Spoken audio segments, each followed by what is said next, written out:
He's the greatest hero you've never heard of. Except for the fact that he has quite a large cult following and is honestly pretty significant in the DC universe. Debuting in 1986 as one of the new characters kickstarting the new post-crisis era of DC, Booster Gold was created by Dan Jurgens.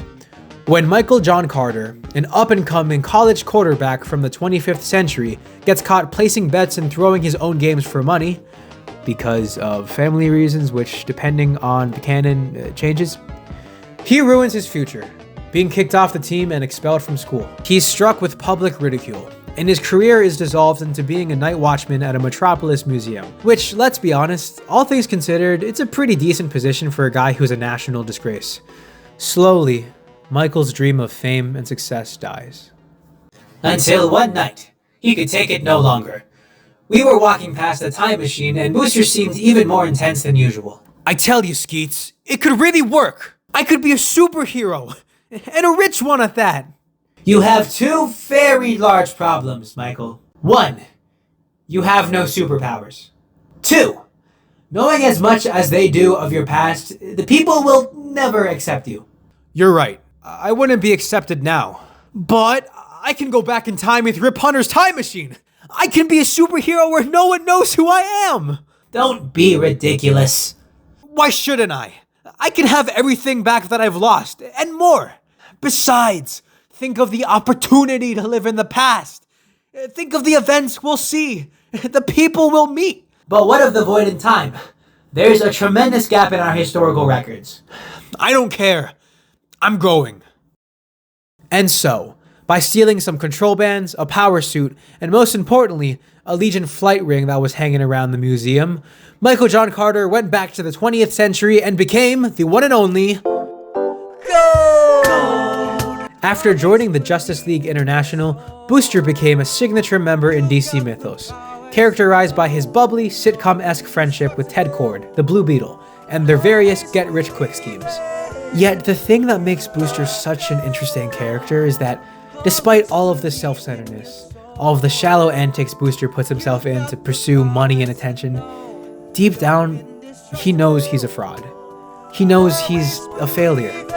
But within this acceptance of defeat, Booster finds a new purpose in being a true hero. His character arc is the good old jerk becomes hero archetype. Think Zuko from Avatar, Steve from Stranger Things, or like Michael from The Good Place, maybe.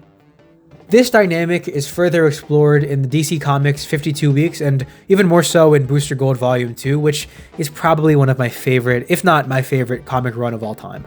It's what made me fall in love with the character.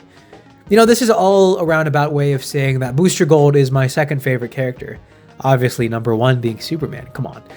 And you know, in the grand scheme of things, Booster Gold is absolutely in my own personal superhero Mount Rushmore. So, naturally, I have almost every articulated Booster Gold figure ever. It's not that crazy, there's really not many to pick from. But McFarlane's DC Multiverse is the main DC line I collect, and that figure sucks.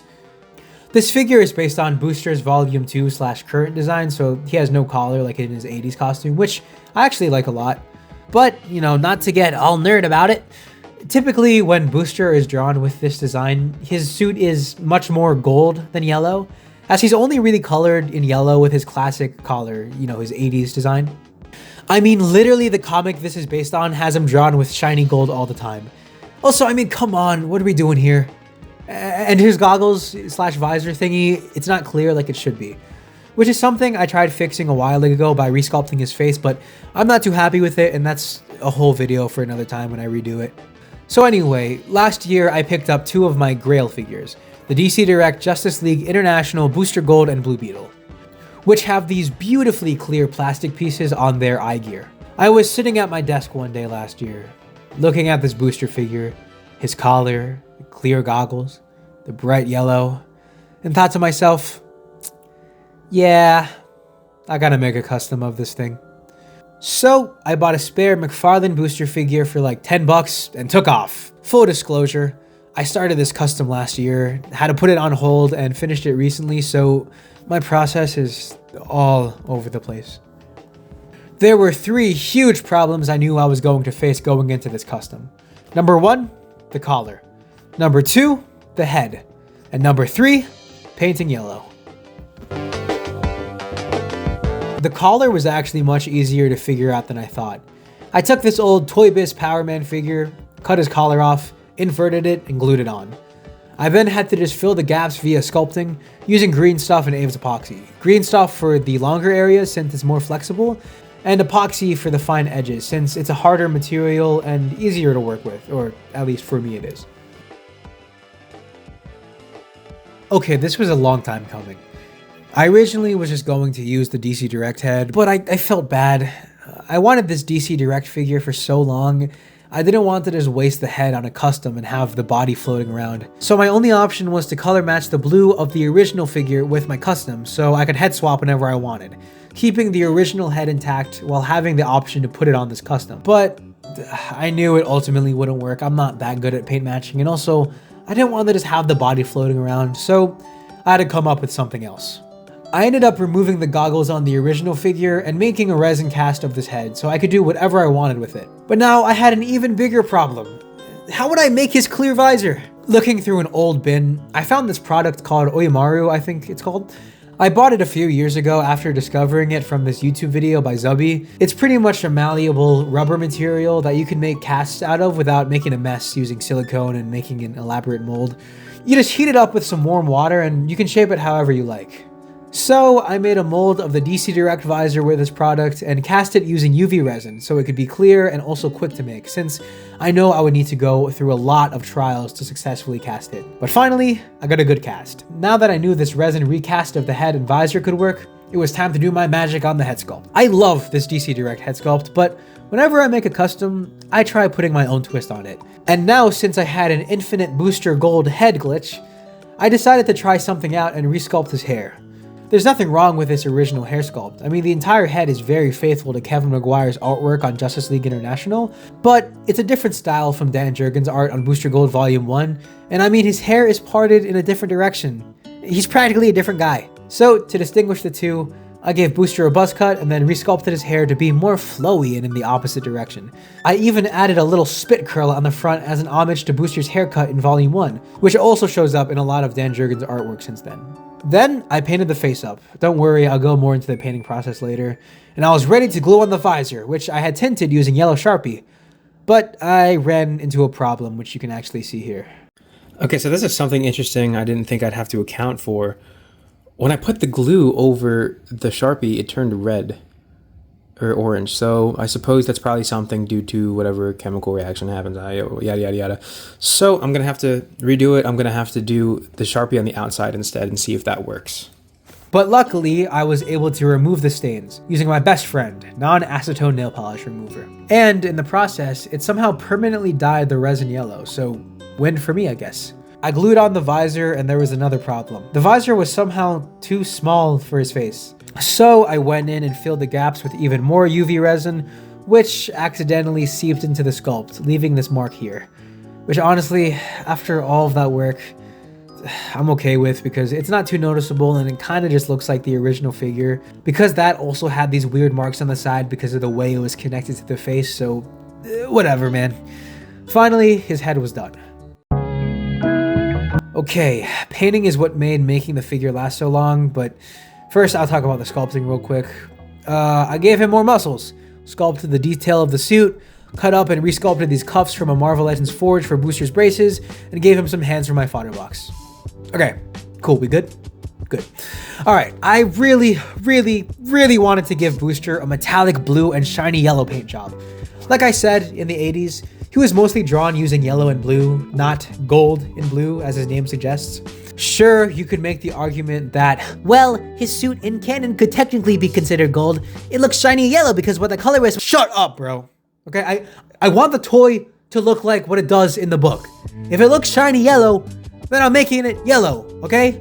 It's not even a situation like Spider-Man 2099's color or Storm's 90s costume, where the shading is so exaggerated that you can't even tell what the intended color is. He's so obviously yellow. Painting yellow is hard. And painting shiny yellow, even harder. My original plan when I worked on him last year was to paint him a matte yellow, a matte blue, and then gloss it up after. But that's way easier said than done. Yellow is an infamously hard color to paint, as it's bright and also really hard to make pretty and saturated, and it's even harder to paint by hand. I was going to use an airbrush last year, but my airbrush broke at the time, so I did what anyone would do. I drove an hour and a half out of town to a comic shop that had this Citadel white scar primer. The problem for me was that I just couldn't get the white to go on cleanly. I put way too many layers of white, which messed everything up. It made the paint look all chunky and gross, and this is a side note, but I also tried freehanding the star with paint, and it looked really bad, like it was really sharp and angular. Ugh. So fast forward 10 months to like a week and a half ago when I picked up this custom again. I removed all of the paint, again with my best friend non-acetone nail polish remover.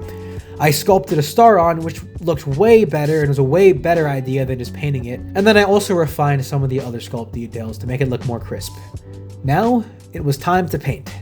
I said screw it, and I bought a new airbrush and a compressor to finish this guy. And I can tell you, wow, it really made a huge difference in how clean the paint went on. I primed the whole thing in this Vallejo gray primer, then went over it to highlight it in white, and then I used these yellow paints as a base tone with a little bit of orange to shade it, and then again with the yellow mixed with white to highlight it at the high spots. For the blue, I straight up just used this Createx pearlized blue and then shaded it with some black and a little bit of white. This blue paint is super pretty and pearly, but it doesn't make a mess and get glitter everywhere, so that's a huge bonus. I definitely recommend. Also, I did all of these intricate blue details such as like the star or like the edges of the boots and stuff using a hand brush because it would have been way hard to do with an airbrush. I really wanted to use the same brand of pearlized paint for the yellow so it would be nice and shimmery, but I couldn't find it at any of the Hobby Lobbies near me, and I didn't want to pay a bunch of money online to get it, so that's why I ended up with this matte yellow and glossy blue.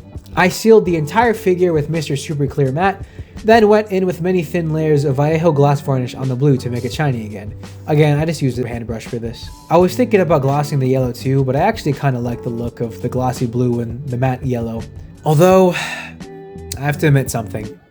I'm a fraud! The paint isn't as clean as it looks.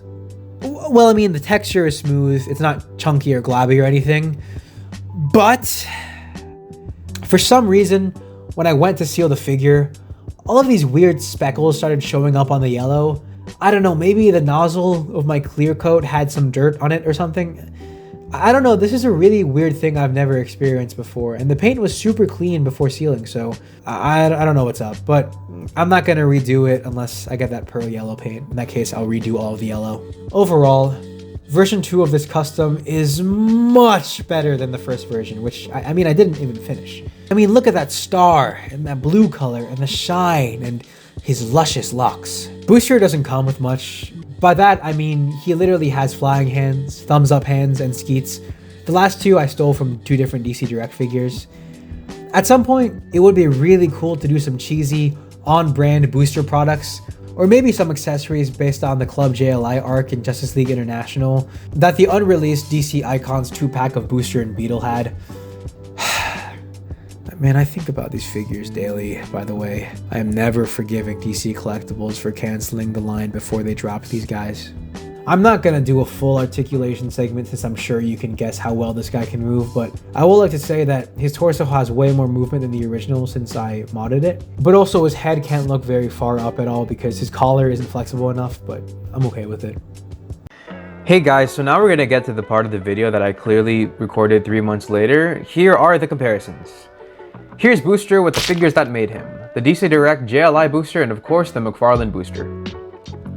His best friend, Blue Beetle. On the left, DC Direct JLI Beetle, and on the right, the McFarlane 2-pack one. Some of my various McFarlane Toys customs, and making his channel debut, my McFarlane Tim Sale Batman custom. McFarlane Batman, Superman, and a Wonder Woman that's been customized. All of his Justice League International buddies, or at least all of the ones that we have so far. I'm very mad at McFarlane for making Mr. Miracle a Target exclusive and also one that you can't order online. For the last time, I am not Green Lantern. My name... Undertale. That is a great game. It took me forever to beat Sense.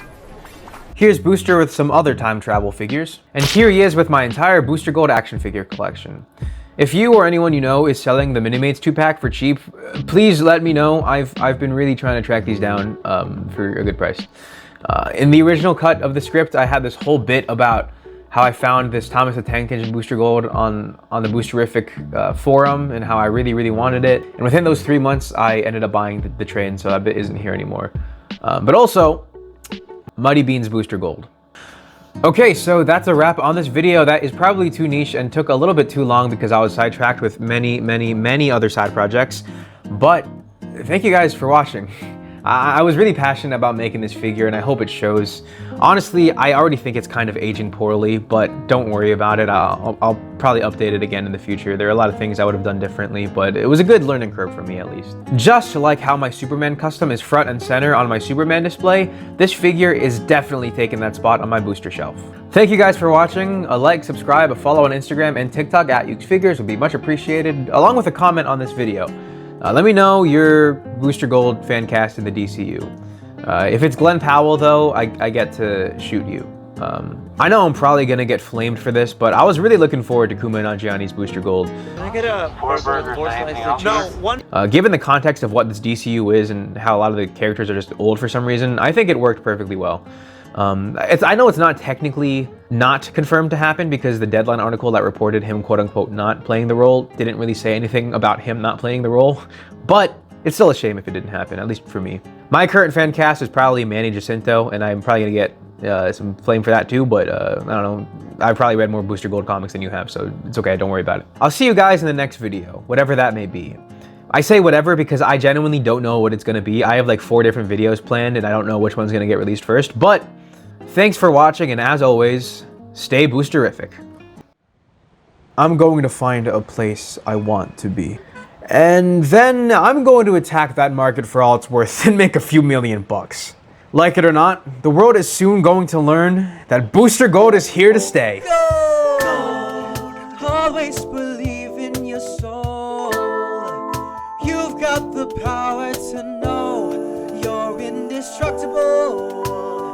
Always believe